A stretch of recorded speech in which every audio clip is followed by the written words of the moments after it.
আজকের পর থেকে আপনাকে আর কারো কাছে যেতে হবে না যে ভাই আমার পেজটা একটু দেখেন, যে ভাই আমার পেজের এই সমস্যা, যে ভাই আমার পেজটা একটু আপনি দেখেন।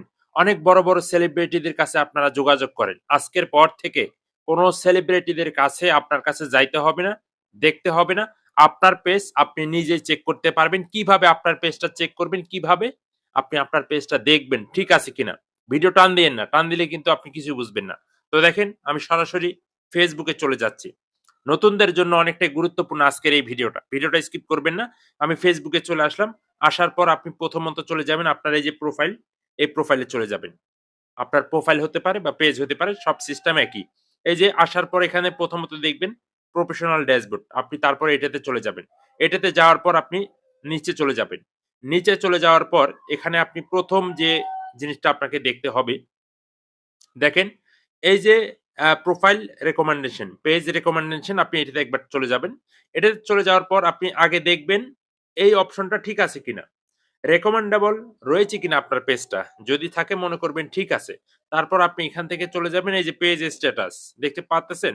এটাতে চলে যাবেন। এটাতে চলে যাওয়ার পর আপনি এখানে দেখবেন গ্রিন টিক মার্ক দেওয়া আছে কিনা কর্নারে অবশ্যই দেখে নিবেন। তারপর এখানে দেখবেন অ্যাক্টিভ লেখা আছে কিনা। এই ২ টা অ্যাক্টিভ লেখা আছে কিনা। অবশ্যই এগুলো আপনারা ভালোভাবে দেখে নিবেন। যদি অ্যাক্টিভ লেখা থাকে তাহলে আপনি মনে করবেন যে আপনার পেজটা 100% ওকে আছে। আর এখানে দেখে নিবেন good news no violation not show, এটা লেখা আছে কিনা। যদি লেখা থাকে তাহলে 100% আপনার পেজটা ঠিক রয়েছে। তারপর আপনি আরো কিছু কাজ আমি আপনাদেরকে দেখিয়ে দিতেছি। তারপর আপনি এখান থেকে এই যে আপনার মনিটাইজ অপশনে ট্যাপ করবেন। ট্যাপ করার পর আপনার মনিটাইজ এখানে এই অপশনটা এরকম আছে কিনা আপনি দেখবেন। যদি এরকম থাকে, যদি আপনারটা কালো হয়ে থাকে তাহলে মনে করবেন আপনার পেজটাতে সমস্যা রয়েছে। সো দেখবেন এরকম আছে কিনা। যদি থেকে থাকে তাহলে মনে করবেন যে 100% আপনার পেজটা ওকে রয়েছে, কারো কাছে আপনাকে যেতে হবে না। তারপর আমি এখান থেকে একটু নিচে চলে যাই। নিচে চলে যাওয়ার পরে যে মেইন গুরুত্বপূর্ণ সেটিং গুলো আমি সেগুলো আপনাদেরকে একটু দেখাচ্ছি। তারপর আমরা এখান থেকে এই যে সেটিং এ চলে যাব। এখান থেকে দেখেন এই যে কর্নারে 3 লাইন দেখতে পাচ্তেছেন। এটাতে চলে যাবেন। হ্যাঁ? এটাতে চলে যাবেন। এটাতে চলে যাওয়ার পর এখান থেকে দেখবেন যে সেটিং বা গিয়ার অপশন আপনি এটাতে একবার ট্যাপ করবেন। এটাতে ট্যাপ করার পর আপনি এখান থেকে এই যে সেটিং গুলা দেখাচ্ছি মেইন গুরুত্বপূর্ণ সেটিং, এখান থেকে দেখতে পারবেন এই যে মিডিয়া অপশন। আপনি এই মিডিয়াতে ট্যাপ করবেন। এই মিডিয়াতে ট্যাপ করার পর এখান থেকে একটা সেটিং আপনাকে করতে হবে যদি আপনি নতুন হয়ে থাকেন। দেখেন এই যে অটো নিবার প্লে ভিডিও যে অপশনটা দেখতে পাচ্তেছেন এখানে কিন্তু এটা টিক মার্ক দেওয়া রয়েছে। আপনার এই টিক মার্কটা আপনার এই যে এখানে থাকতে পারে। আপনি অবশ্যই এই টিক মার্কটা আপনি এখানে দিয়ে দিবেন।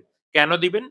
আপনি যখন ভিডিও প্লে করেন বা আপনার আইডিতে চলে যান, তখন কিন্তু অটোমেটিক ভিডিওগুলা প্লে হয়ে যায়। তো যার কারণে আপনাকে এইটা ওপেন করে দিতে হবে। এই যে এটাতে টিক মার্কটা দিয়ে দিবেন। ঠিক আছে? এখন আর কিন্তু ভিডিও প্লে হবে না। আপনি যতই ভিডিও দেখেন ভিডিও প্লে হবে না। তারপর আপনি একটু নিচে চলে যাবেন। এগুলো যেভাবে আছে ঠিক সেম টু সেম সেভাবেই থাকবে। ঠিক আছে? এগুলা দেখে নিবেন। আমার এখানে যেরকম আছে আপনার এখানে এরকম করা আছে কিনা অবশ্যই আপনারা এগুলো চেক করে নিবেন। ঠিক আছে? চেক করার পর আপনি একটু এদিকে নিচে চলে আসবেন। নিচে চলে যাওয়ার পর আপনি আরেকটু নিচে আসবেন। নিচে আসার পর এখানে দেখবেন এই যে রিলস একটা নামে অপশন রয়েছে, আপনি রিলস এ চলে যাবেন। রিলস এ চলে যাওয়ার পর আপনি দেখবেন আপনার পেজটাতে এটা অন করা আছে কিনা। যদি অন করা না থাকে তাহলে 100% আপনি এটা অন করে দিয়ে দিবেন। এটা কেন অন করে বাট এই অপশনটা যদি আপনি অন করে রাখেন তাহলে আপনার রিল গুলা কিন্তু সকল পাবলিকের কাছে চলে যাবে। যদি আপনার এটা অন না থাকে তাহলে কিন্তু আপনার রিল ভিডিওগুলো মানুষের কাছে যাবে না। ঠিক আছে? অবশ্যই এটা অন করে দিয়ে রাখবেন। তারপর আপনি এখান থেকে একটু নিচে চলে যাবেন। তারপর এখান থেকে দেখতে পারবেন এই যে স্টোরিজ। স্টোরেজ এ ট্যাপ করবেন। স্টোরেজ এ ট্যাপ করার পর এখান থেকে দেখতে পারবেন এই যে এই কিছু এখানে অপশন রয়েছে আপনি দেখতে পাচ্তেছেন এই যে এটা অন করা রয়েছে, এটা অন করা রয়েছে, এটা অন করা রয়েছে। অবশ্যই আপনি এগুলো অন করে রাখবেন। ঠিক আছে? যেভাবে আছে ঠিক সেম টু সেম সেভাবে যাতে থাকে। তারপর আপনি একটু নিচে চলে যাবেন। নিচে চলে যাওয়ার পর আপনারা অনেকেই কিন্তু ভিডিও, ছবি ডিলিট করে থাকেন। হ্যাঁ? সেই ডিলিট গুলা কিন্তু পরিপূর্ণভাবে ডিলিট হয় না। সো ডিলিট কেন হয় না আমি আপনাদেরকে দেখাই। এই যে অ্যাক্টিভিটি লক, ঠিক আছে? আপনি এটাতে ট্যাপ করবেন।